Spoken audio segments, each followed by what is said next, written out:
વાત કરીએ ભરૂચની તો જંબુસર એસટી ડેપો વિસ્તારમાં અકસ્માતની ઘટના બની છે કે જ્યાં ટેમ્પામાંથી ઈંડાની ટ્રે નીચે પડતા નુકસાન પહોંચ્યું છે કે જ્યાં રોડ ઉપર ખાડાઓનું સામ્રાજ્યથી પ્રજા પરેશાન છે ત્યારે વેપારી ટેમ્પા ચાલકને હજારોનું નુકસાન થયું છે। જ્યાં એસટી ડેપોથી ટંકારી ભાગોળમાં ખાડાનું સામ્રાજ્ય જોવા મળ્યું। આ ભાઈ ઈંડાની ગાડી ભરીને ખાનપુરથી નીકળેલો તે જતી હતી ગાડી ભરૂચ જંબુસરની અંદર ખાનપુરી ભાગોળ જ્યારે એન્ટર થયો ભાઈ ત્યાંથી લઈને ડેપો સુધી રસ્તા બહુ જ ખરાબ છે। અમે નગરપાલિકાને બસ આટલું કહેવા માંગીએ છીએ કે રસ્તા ના બનાવો તો કંઈ વાંધો નહીં, પણ ખાલી ખાતરા તો પૂરો।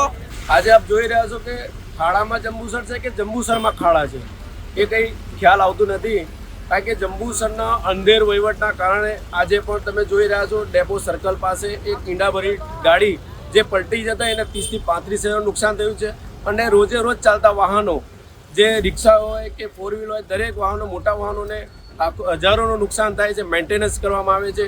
જંબુસર નગરપાલિકા અને ગોળ નિદ્રામાં છે, એની બેદરકારીને કારણે રોજ કાંસોમાં પડવાના રોજના બનાવ બને છે અને શહેરની જનતા અને તાલુકાની જનતા ખૂબ સહન કરે છે તકલીફો। આના માટે જંબુસર નગરપાલિકા તાત્કાલિક ધોરણે આનું નિરાકરણ લાવે। આજે આપ જોઈ રહ્યા છો ડેપોથી ટંકારી ભાગોળનો રોડ ખૂબ મોટા 2 ફૂટના ખાડા આવેલા છે। આ જંબુસર નગરપાલિકા કુંભકર્ણની નિદ્રામાં છે, એટલે તાત્કાલિક જાગે એ અમારી માંગણી છે।